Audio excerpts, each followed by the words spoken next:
everyday people, everyday lives. Webafethu nansi indaba enkulu, heartfelt stories, different perceptions, different perspectives. Wosa ngixoxela indaba, these are stories from the hood. Cheers.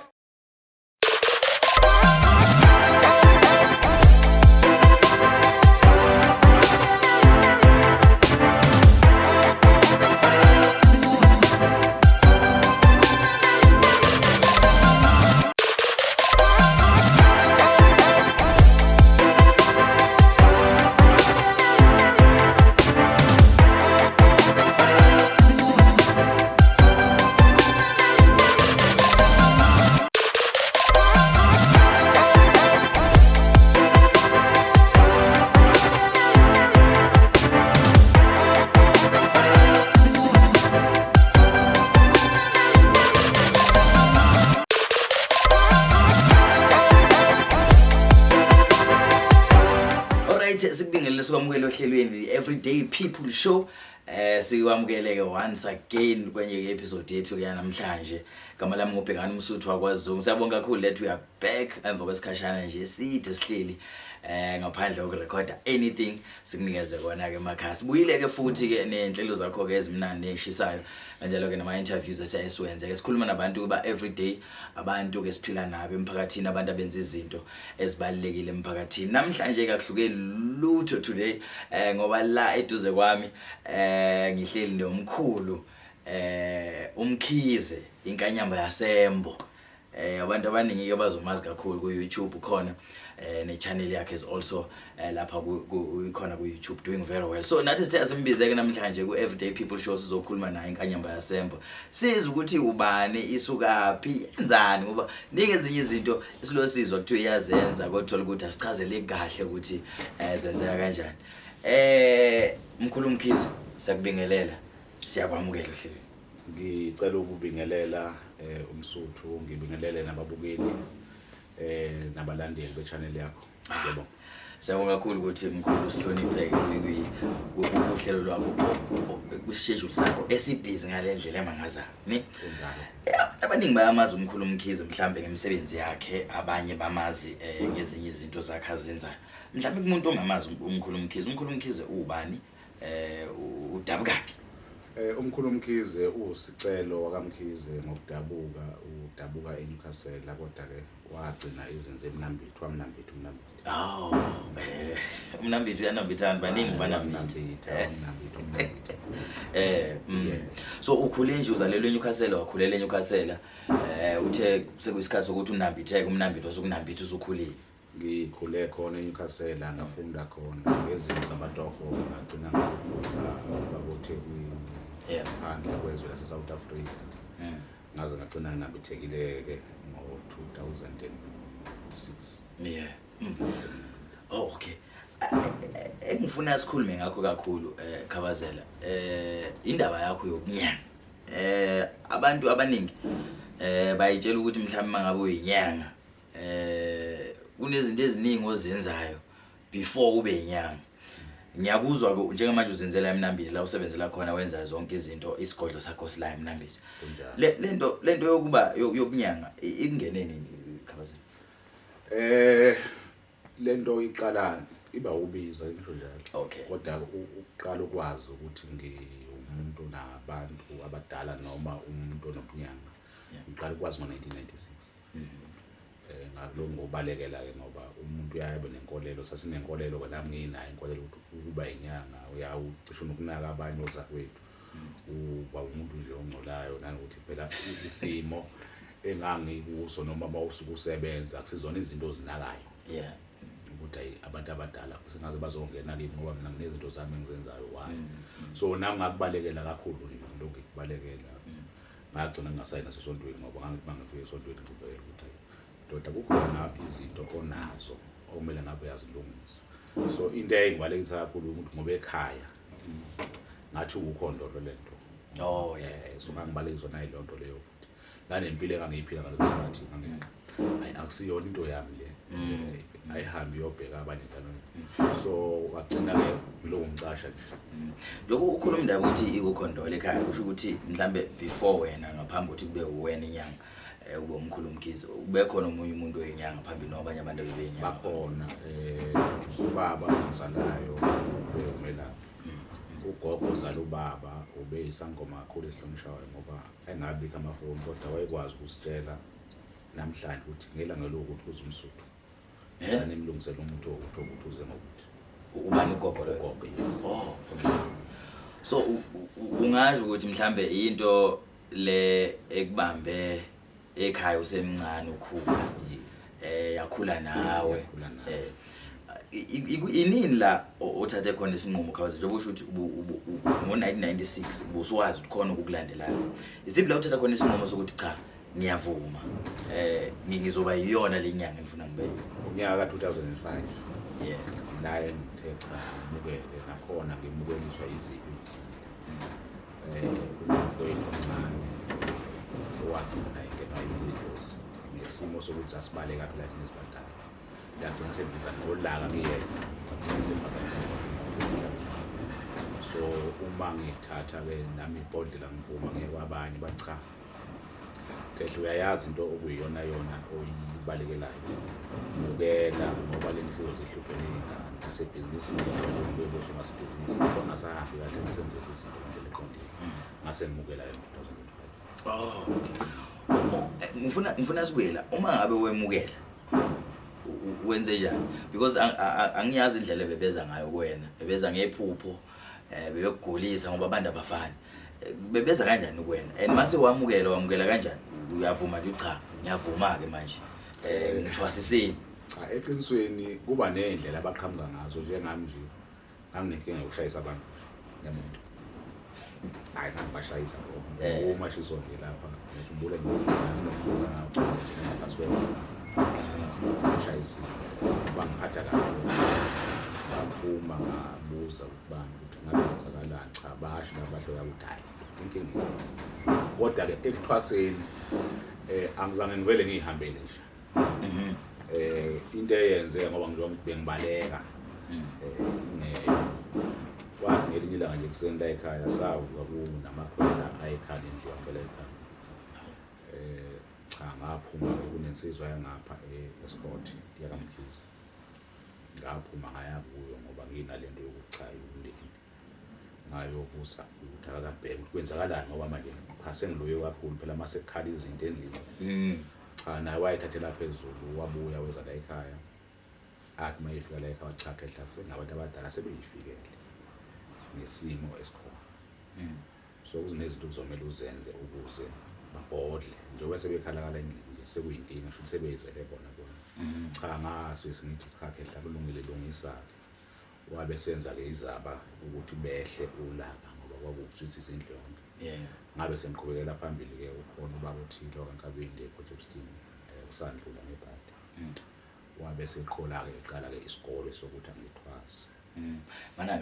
before siqhubeka ngifuna sibuyele la endlini yakhaya kaKhabazela kukhala ubutsutsi buziwa ubani ubutsutsi uwe noma abasebuziwa umndeni wonke ekhaya lowasavuka bakhala yonke into le yakwa ubutsutsi ningane zazizwe unkosikazi wakho waze wavuma ukuhamba ePortchester hayi ePortchester cha wafika ubaba lo wangenzela izinto kwakhona ukuvumelana ukuthi ngizokwenzela la ekhaya izinto ezidliwayo kuba nokhamba nokuthwasa kuba nezinkambo edlayo zephehlo masungena ephehlweni ngazenzela la ekhaya ngendlela ukuthi isimo wase sisidi isikhathi vele ngebaleka kushe kwaba amaviki amabili phela thunji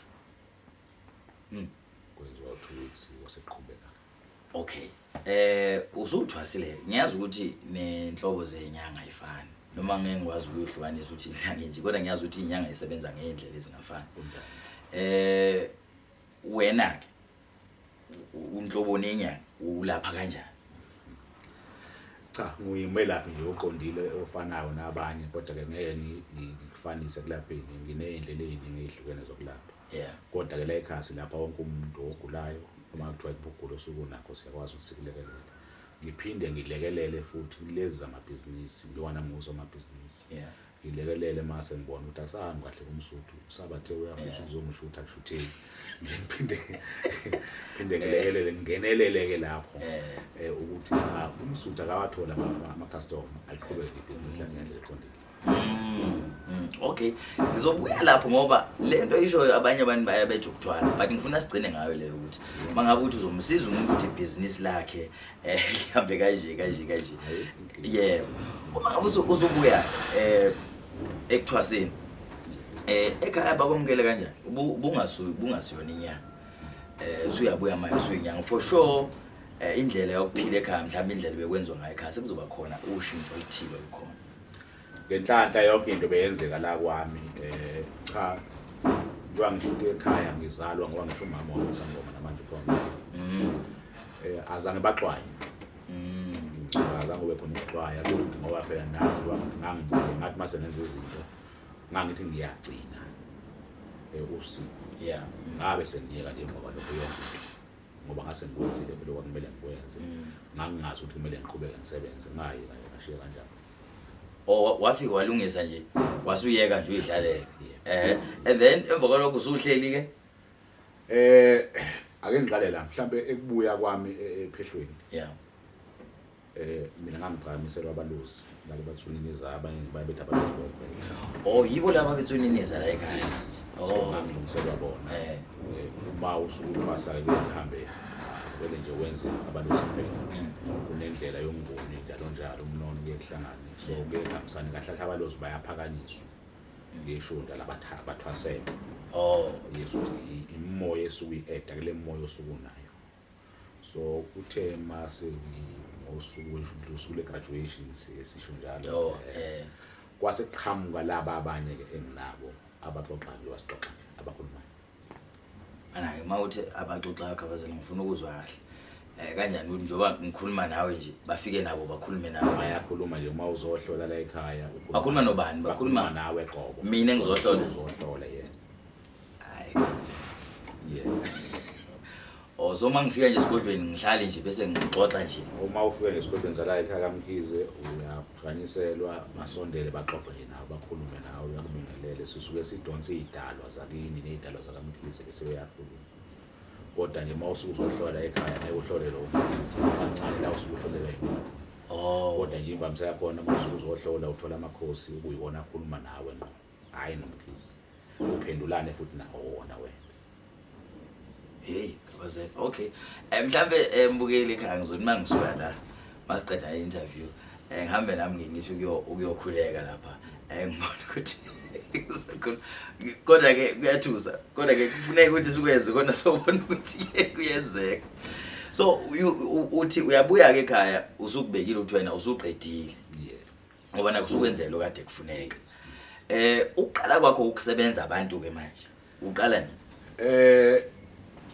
inkinga zibuye zangibamba phehla I think was 2012 soqala inkinga futhi njengoba ngisho ngosomabhizinisi kwakhona izinto ezingahambi kahle kwakhona nokuphatheka nje emzimbeni ongakuboni kodwa umuntu ebephile ngangaziye ukuthi kukhona engikubalekile kodwa ngingaze kudala inkinga ngiphumile futhi ngaya kwabanye phela ngoba udokotela uyaphuma naye ufuna umjovo kanjani ngaphuma ngayobheka ukuthi ngabe konakala nakho ushayisa into eningi cha wena sakunikeza into yokuthi ukwazi ukuphilisa abantu kodwa wayibalekela ngiqale lapho ngo2013 ngakhi indlu khona isikole esincane ngaqala phansi ngisebenza emaviki namabili amathathu kwakhiwe indlu kwaba khona izinto engizenzayo ngahlaba ukuxolisa ukusholeza edalweni cha baqala nje bangena abantu babelindile baqala lapho ngasebenza so kunento enenye into interesting that I saw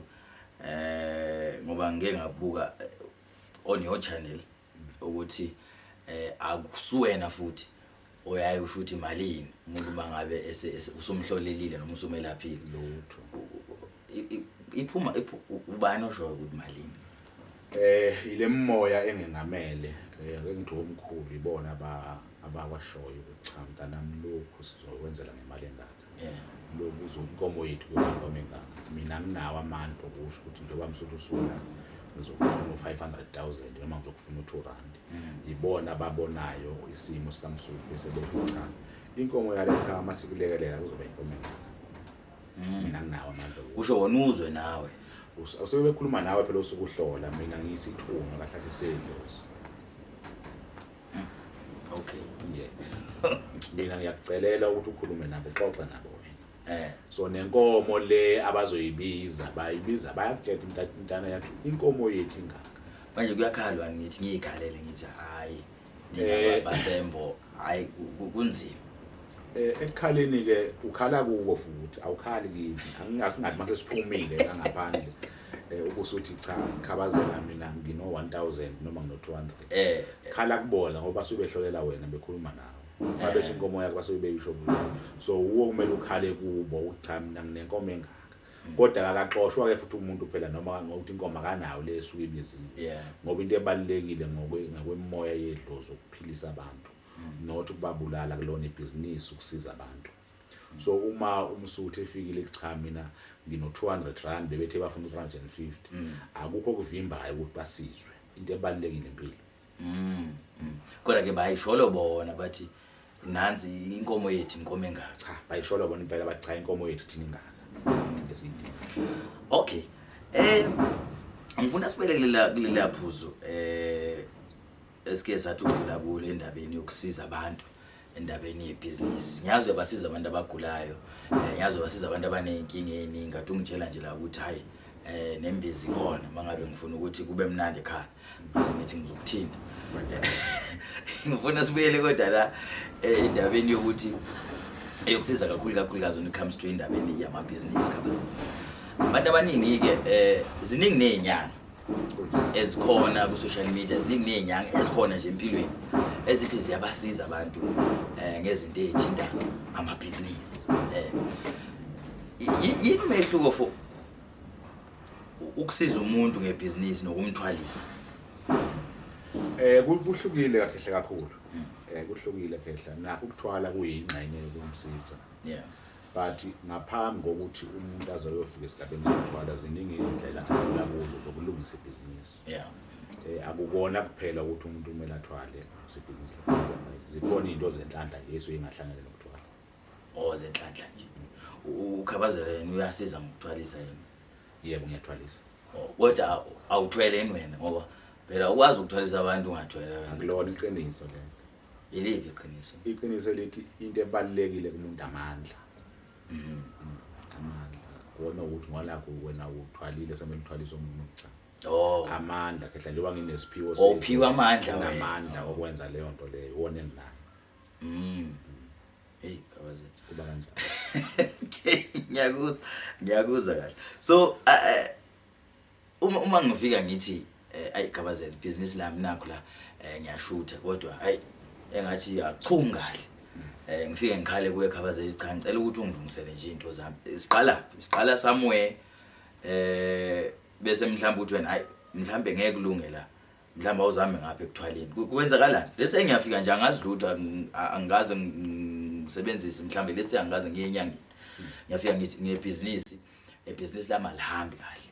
Into yokuqala eyenzakalayo ukhabazela yini? Into yokuqala khehla uma umuntu nje noma ukuphi uqala ngokuthi uhlole la ekhaya nje ayikho into esiyenza kuwe noma uthi uphethe ubhonsi.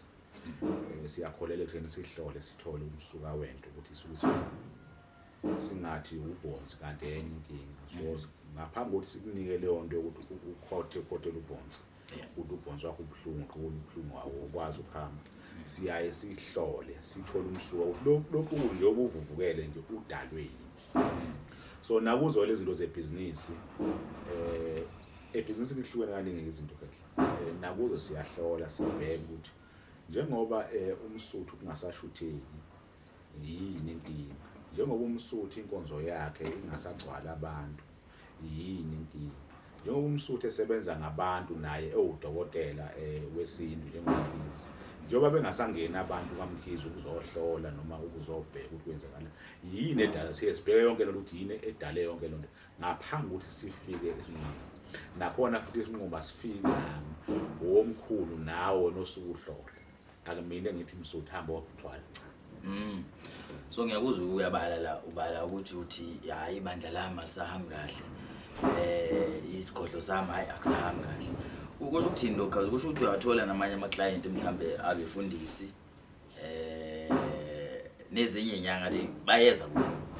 Eqinisweni nje cishe imfundo yocingo selingene manje phambi kwakho nje umfundisi lo o2 years ngolesibili namaklayenti abafundisi namaklayenti ey'nyanga njengoba ngisho ukuthi size inyanga siyalekelela ukhona umuntu obona ukuthi hayi cha uma ngiya kuMkhulu Mkhize kulelo size enginalo njengesangoma noma njengenyanga uzofika ngilekelele so nginawo kakhulu qamba abafundisi abazayo ekhaya mabuke futhi ihlale laba sokuthi khona sengabe sikwazi inyanga njalo futhi kuba kanjalo. Okay, going back to ipoint lakho ekuthenini uthi umuntu yena oyisholo abantwana laba abakuphethe abasho ukuthi ngabe ngempela lo muntu kufanele asizwe ngalendlela noma ngalendlela. So umuntu wena ofika nje athi mina ngumsuthu khabazela ngifuna ukuthwala, what is the first thing mhlawumbe umtshela yona? Noma ungafuna ukuthwala kodwa ngizokuthi siyohlola. Okay, kubalekela ngithi ake ngithi mhlawumbe msuthu ukumosheka kwezinto lenza ukuthi into encane engadingi ukuthwala. So ingakho ngeke ngithanda ukuthi ngihlole eqala ngebheke mhlawumbe lezolungiseka umuntu angaze ayawungena ey'ntweni ey'sindayo. Lo ukuthwala kungesiyona into embi, mhlawumbe kumele ngelinye ilanga umuntu ayichaze mhlawumbe uma ube nesikhathi ukuthi kuyafuneka ukuthwala kuyona into embi ngoba nawe uthwele nami uqobo uthwele. Hayi khabazela njengoba usho ukuthi safuneke siphinde ngelinye ilanga ngesingene nje ekuthwaleni kukonke ngoba ziningi izinto ezishoyo ngokuthwala. The reason why nami ngigcina sengigxila kakhulu endabeni yokuthwala ngishoyo ngokuthwala okungekuhle ngelinye ilanga khabazela sohlala phansi sixoxe nje ngokuthwala ukuthi kuhlukene kanjani kusho ukuthi ukuthwala kodwa njengoba ngisho ukuthi abantu banenkolelo embi ukuthwala wonke umuntu uthwele wonke umuntu uthwele. Ngisho umama odayisa utamatisi edrobheni uthwele. Umfundisi onesonto uthwele. Umfundisi onesonto uthwele. Yes. Umuntu osuke edayisa kwaqena noma kuthi udayisa usilindi uthorana usuke ethwele. Into eyenza ukuthi ngisho njalo ukuthwala khehla uthwala ngendlela eyini uma usuke ushunqisa isibungu ushunqisela ukuthi uMkhize angibiza ngizokufunda. Yeah. Lokho kusuke ngahle sikona ukuthi wenza ngedlozi lakho nangamandla akho. Njengoba sekunesibungu esishunqayo memeza kuso ukuthi uMkhize ngifuna zongishuthi sekuyikho ukuthwala lo. Akukona ukuthi ngiyicelela nje inhlanhla ukuthi akukhanye ngoba phela umuntu unenhlanhla yakhe noma engathwele ekhabazela. Angithi ke masikhuluma ngenhlanhla khehla noma ngenhlanhla yakho noma ngamandla akho. Yeah. Uzawushisa impepho ke lapho. Kodwa mase kukhona into enesibungu ephakathi noma uyibeka phe kwemali sekuwukuthwala lokho. Ngeke sikubalekele sekuwukuthwala kodwa awusazenzeli wena. Yeah. Ngokuyicela wena ngenhlanhla zakho. Lezi zinhlanhla zakho usuyayi-eda ngoisibungu ukuthi thina sisigijime size kuwe sizofuna ukushuda. Sekukuthwala lokho. Bese kuyahlukahlukana. Kube nama level akho. Level zakhona kodwa wonke umuntu uyathwala.